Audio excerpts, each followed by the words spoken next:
দিতে দিচ্ছে। কোন মুসলমান যার ভিতরে এতটুকু ঈমান আছে ওই লোকটা ওই দিক তাকাতে পারবে। ওই দাঁড়িয়ালা লোক ওইটি চাইছিল। আর মদিনা সনদে আমাদের বাংলাদেশে সংসদে মদিনার সনদ চালু হয়ে গেছে। মাথায় কিছু নাই, বুকে যে ওড়না রাখছে ওই দিকে তাকানি যাচ্ছে।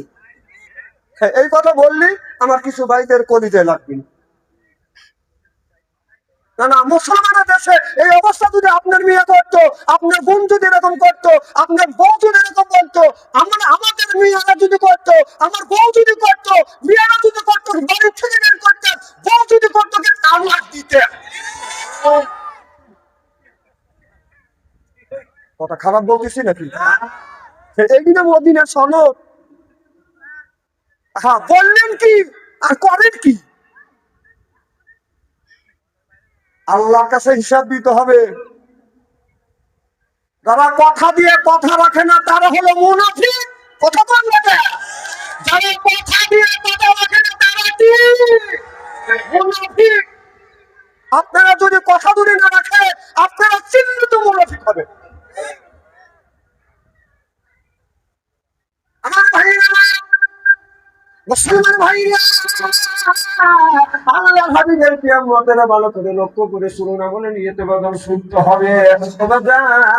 সেই টাঙ্গালের ভিতরে, এই টাঙ্গালের জমিনে আপনার এখনো ওই দুইজনকে বাদান, ওই মেয়েটাকে, ওই পুরুষটাকে বাদান অ্যারেস্ট করা হয় না। সরকারকে বলবো এদেরকে নিয়ে আপনার ধরে নিয়ে আইনের আওতায় নিয়ে বাদান আইন সম্মত আপনার কোরআনের বিধান অনুযায়ী আপনি বিচার করেন। আপনি যদি একটা সঠিক বিচার করেন আর কোন ভাই কোন শয়তান এই নিজের বোনকে বাদান বিয়ে করতে সাহস পাবে না। চিল্লাপান ঠিক কিনা? এইটা যদি বিচার না হয় দেখবেন আবার ধীরে ধীরে এটাও চালু হয়ে যাবে। সরকার নাও ছিল তাহলে এগুলো হলো শয়তানির লক্ষণ। কি লক্ষণ?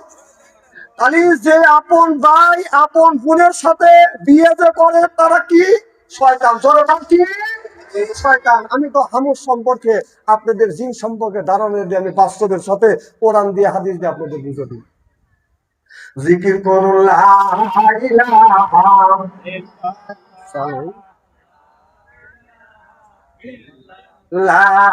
ইলাহা এই বলে মারা বান্ধব বেলা আই কাজে লাগবে মদন বেলা।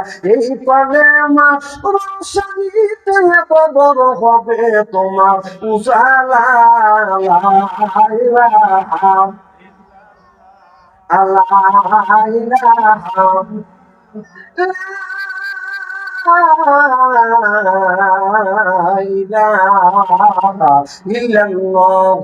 মুহাম্মাদুর রাসূলুল্লাহ।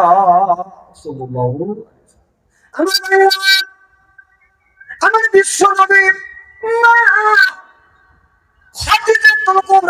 হাত ধরিয়া জান্নাতের মধ্যে বাদান ঢুকাইয়া আমার নবী বাদান চলে আসবে হাসরের ময়দানে। আমার নবী এসে আবার আল্লাহ চেয়ারের বাম পাশে বসবে। বসার পরে আল্লাহ নবী বলবে, আল্লাহ তুমি আমার উম্মতের বিচার করো। আল্লাহ আর বিচার করতে চাবে না। আল্লাহ নবী বলবে, আল্লাহ তুমি বিচার করো, আল্লাহ তুমি বিচার করো। আল্লাহ কার বিচার করবে? আল্লাহর নবী সর্বপ্রথম হযরত আবু বকর সিদ্দিকের আমলনামা আল্লাহর সামনে আল্লাহর কাছে টেবিলের উপরে রাখবে আর বলবে, আল্লাহ মন যদি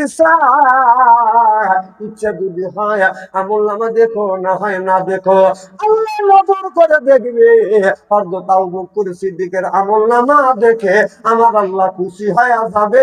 চিল্লাকান আল্লাহু আকবার। আল্লাহ আল্লাহ মিকুনা শামসু কামা, আল্লাহ আল্লাহ মিকুনা আরদু কামা, আনতুম আওলা নাবাসতুম মুসলিম কিসানাহা, আনতুম আওলা নাবাসতুম মুসলিম হতা কামাহা। চিল্লাকান আল্লাহু আকবার। আল্লাহ বলবে, বন্ধুরা তোমার আবু বকরের আমলনামা এত সুন্দর। আবু বকরের আমলনামা দেখে আল্লাহ খুশি হয়ে যাবে। আল্লাহ তখন থেকে বাগান এই মানুষের ভালো মন্দ বিচার করবে।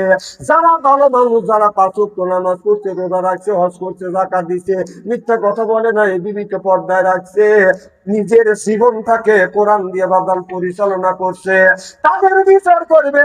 আল্লাহর ডানে পাশে আপনার সাদা একটা পাথর থাকবে, এটা হলো জান্নাতি পাথর। আর যারা তুমি এই জমিনে সুদ খাইছে, ঘুষ খাইছে, আল্লাহ বলে আল্লাহ তাকুলু, সুদ তো খাওয়া দূরের কথা, আল্লাহ বলেন সুদের দ্বারের কাছেও যায় না। আল্লাহ আয়াতের মধ্যে বলেছেন কুলুমিন তৈয়বাতুন মারাযাকনাকুম, আল্লাহ বলে আগে হালাল খাও, এরপরে ইবাদত করো। হালাল খায় ইবাদত করলে এই ইবাদতটা কবুল করবে কে?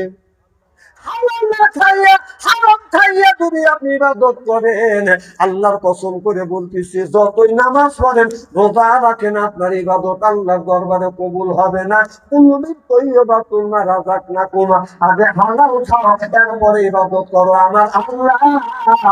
সুবহানাল্লাহু আকবার। আমার ভাইরা আমার, যারা হালাল খাবে না তাদের বিচার করবে আল্লাহ। আল্লাহর নবীর বাম পাশে একটা কালো একটা পাথর আছে, এই পাথরটা হলো বাদাম জাহান্নামের পাথর, দুদক থেকে জাহান্নামের ভিতর থেকে বাদাম নিয়ে আসবে। আপনার ওই পাপী মানুষকে ওই পাথর উপর যখন দাঁড় করাবে, আপনার দাঁড়ানোর সাথে সাথে মুহূর্তের মধ্যে লোকটা পুড়িয়ে বাদাম আপনার কয়লা হয়ে যাবে, অঙ্গার হয়ে যাবে।